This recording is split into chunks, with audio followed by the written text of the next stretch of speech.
Victor 209 बार जिंदा हो चुका था। हर बार जब वो मरता, वही सुबह वापस जाग उठता। उस दिन का हर एक डिटेल उसको याद था। 139वें रिवाइवल पे वो उठा, एक नाइफ से बचने के लिए झुका, बेड से उतरा, जूते पहने और एक और अटैक डॉज किया। खड़ा हुआ, फिर से झुका ताकि एक और स्ट्राइक से बच सके। उसे पता था किलर का हर मूव, टाइमिंग, एंगल, सब कुछ। वो आसानी से अटैक्स डॉज कर सकता था। अपनी टी शर्ट से ही नाइफ रोक देता। रॉय ने एक गर्म कॉफी का कप बनाया, एक सिप लिया और इंतजार किया जब तक किलर खड़ा नहीं हुआ। फिर उसने गर्म कॉफी सीधा किलर के मुंह पे फेंक दिया। अगला नंबर था अटैक हेलीकॉप्टर का। उसमें दूसरा असैसिन था जो गैटलिंग गन चलाता था। रॉय एक पिलर के पीछे छुप गया क्योंकि उसे पता था पहली गोली का झका पहला असैसिन मर जाएगा। ठीक 8 सेकंड बाद गैटलिंग गन जैम हो जाती थी। रॉय बाहर निकला और एक नाइफ फेंकी जो गनमैन के सर में लगी। जब वो किलर मर गया, गैटलिंग गन खराब हो गई। उसकी गोलियां धीरे धीरे राइट साइड में चली गईं। रॉय बस उन गोलियों की ट्रेल के साथ सेफ निकल गया। सच में रॉय को नहीं पता लोग उसके पीछे क्यों पड़े हैं। वो बस इतना जानता था कि 8 सेकंड में हेलीकॉप्टर उसके रूम में क्रैश हो जाएगा। उसके रोटर ब्लेड्स 13 सेकंड बाद गिरेंगे। और एक चीज, हेलीकॉप्टर 18 सेकंड बाद ब्लास्ट हो जाएगा। वो खिड़की से कूद गया, एक गार्बेज ट्रक में परफेक्ट लैंडिंग करके। तुम्हें शायद नहीं पता, पर रॉय 22 बार उस गार्बेज ट्रक को मिस कर चुका था। एक बार तो वो सड़क पे गिरा और एक ट्रक ने उसे छटा कर दिया। अगला रॉय ने एक स्पोर्ट्स कार चुरा ली। क्योंकि वो बार बार वापस आ जाता था, उसे कानून की परवाह नहीं थी।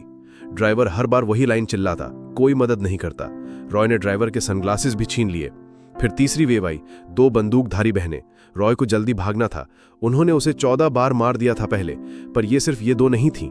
एक दिन में रॉय को कम से कम 7 वेव्स का सामना करना पड़ता। एक बम मैनियक ने उसे 2 बार उड़ा दिया, कबूम। उसके अपने क्लोन ने उसे 3 बार मारा और तलवारबाज गॉन यिन ने उसे 8 बार मारा। रॉय ने बाकी सबको 1 बार तो मारा था, पर गॉन यिन बहुत टफ थी। वो हमेशा अचानक से आती थी, एक झटके में उसका सर काट देती। बाद में वो गर्व से कहती, मैं हूं गॉन यिन और मैंने ये किया। कभी कभी रॉय इन सब असैसिन से बच जाता। गैस क्या करता? वो ये भी नहीं सोचता कि ये लोग उसके पीछे क्यों हैं या इस राज को सुलझाए। इसके बदले वो बार में जाता, बारटेंडर से चीन का सबसे स्ट्रांग दारू मांगता, 2 बॉटल और खुद को बेहोश कर देता। उसने पहले लड़ने की कोशिश की थी, पर असैसिन्स बहुत ज्यादा थे, सब बहुत स्ट्रांग थे। वो कभी भी दोपहर 12:47 से आगे नहीं जी पाया, इसलिए अंत में उसने कोशिश ही छोड़ दी। रॉय को अंदाजा था कि इस एंडलेस लूप में उसे किसी ने डाला होगा, शायद उसकी एक्स वाइफ जेमा। जेमा डीनो लैब्स की टॉप फिजिसिस्ट थी। कल ही रॉय उससे लैब में मिला था। वो बहुत नर्वस लग रही थी। उसने रॉय से मदद मांगी, पर यह नहीं बताया कि क्या चाहिए। जब रॉय ध्यान नहीं दे रहा था, उसने चुपके से उसके बाल का एक लॉक काट लिया। फिर उसने कहा, उम्मीद है तू अपनी जिंदगी बर्बाद करना बंद करेगा।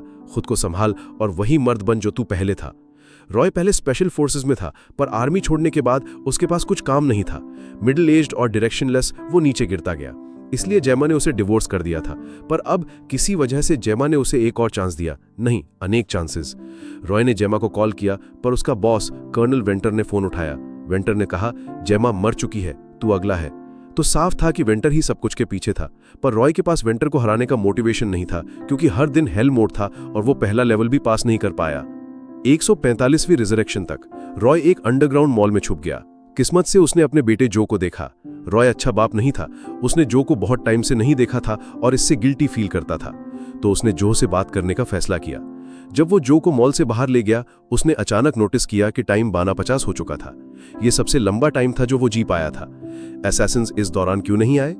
तब रॉय को समझ आया, अंडरग्राउंड में सेल सिग्नल नहीं था। इसका मतलब उसमें कोई ट्रैकर लगा हुआ था। तभी असैसिन्स आए, एक एक करके पास आने लगे। रॉय का पहला रिएक्शन भागना नहीं था। उसने जो को जोर से गले लगाया, पर बहुत देर हो चुकी थी। सब असैसिन्स ने एक साथ फायर किया। गोलियां रॉय की पीठ में लगीं। मरते वक्त रॉय ने जो की आंखों में देखा। इस बार मौत दर्द में खत्म नहीं हुई। उसने जो की आंखों में शॉक, सैडनेस और प्यार देखा। पहली बार रॉय को सच में खुशी मिली। 146वीं रिवाइवल, रॉय ने असैसिन को पकड़ा और पूछा उसे कैसे ट्रैक कर रहे हैं। पर असैसिन टफ था, मरते दम तक नहीं बोला। तो रॉय को खुद ही पता लगाना था। वो अपने दोस्त डेव के पास गया, जो काउंटर सर्वेलेंस एक्सपर्ट था, और पूछा, अगर किसी ने ह्यूमन में ट्रैकर लगाया हो तो कहां होगा? डेव ने कहा, दांत में। अचानक रॉय को याद आया कल रात मिली हॉट डेंटिस्ट। डेट के दौरान उसने रॉय को अपने क्लिनिक में ले जाकर उसके दांत पर काम किया था। रॉय बाथरूम में भागा और एक एक करके अपने दांत निकालने लगा।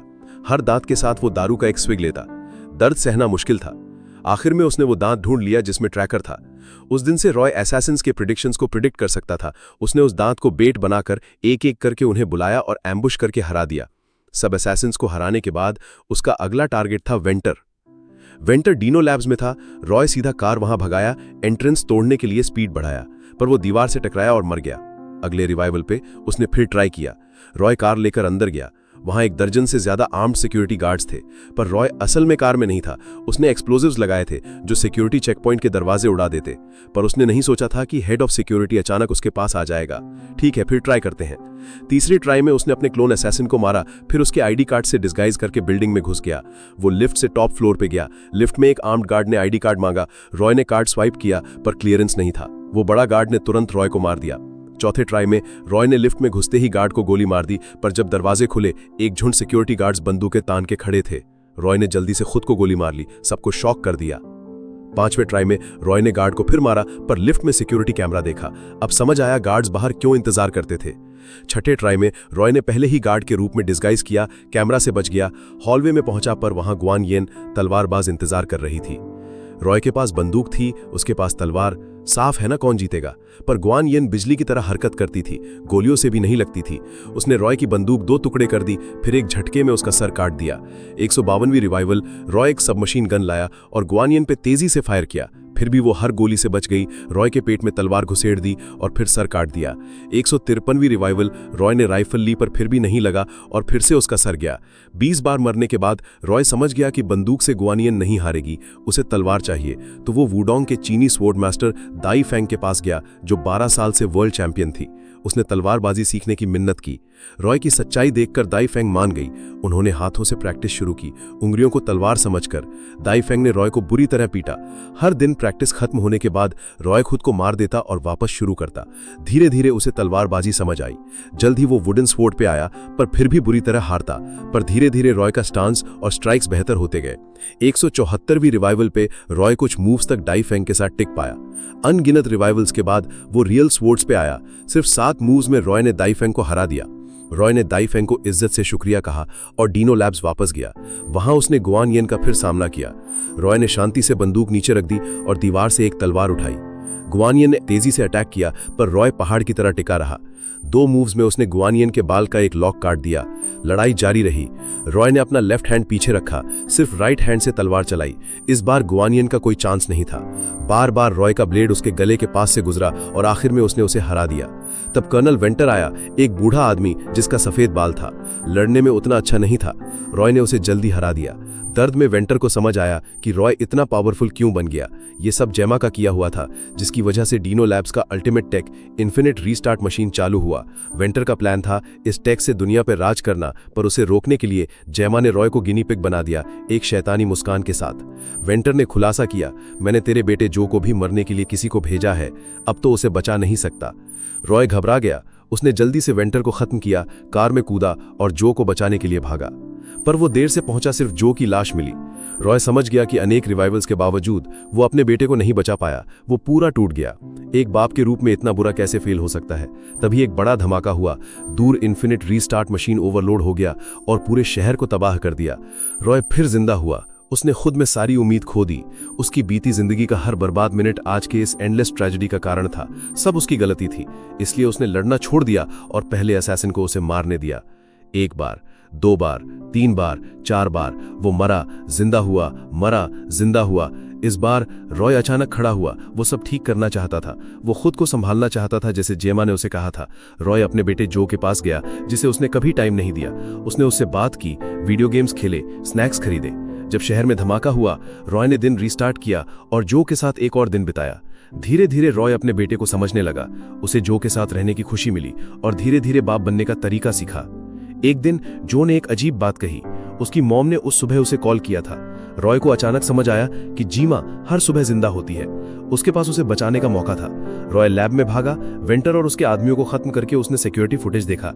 उसमें जीमा को ठीक 7:14 पे मार दिया गया था। रॉय हर सुबह 7 बजे जिंदा होता था। इसका मतलब उसके पास हर दिन 14 मिनट थे जीमा को बचाने के लिए। जब रॉय फिर जिंदा हुआ, वो टाइम के खिलाफ भागा। उसने हेलीकॉप्टर में कूद लगा दी और पायलट को लैब तक उड़ने का ऑर्डर दिया। वो ठीक 7:10 पे पहुंचा। 7:12 पे उसने गैटलिंग गन से सब असैसिन्स को 10 सेकंड में खत्म कर दिया।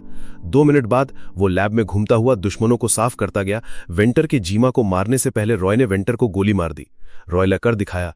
उसने जीमा को बचा लिया, वेंटर को हरा दिया। जीमा ने रॉय को जोर से गले लगाया और कहा, मुझे पता था तू कर सकता है, रुको। दुनिया अभी पूरी तरह से नहीं बची थी, मशीन जल्दी ही ब्लास्ट होने वाली थी। जीमा ने कहा कि इसे रोकने का एक ही तरीका है, किसी को मशीन के कोर में जाना होगा। पर यह बड़ा रिस्क था, जो वहां जाएगा शायद हमेशा के लिए गायब हो जाएगा। रॉय ने जीमा और अपने बेटे जो के बारे में सोचा। वो टूटा हुआ आदमी नहीं था, अब वो एक पति और बाप था जो अपने परिवार के लिए कुछ भी कुर्बान कर सकता था। बिना झिझक रॉय मशीन के पास गया। वो उसके कोर में घुस गया और एक चमकती रोशनी में समा गया। स्क्रीन अंधेरे में ढल गई।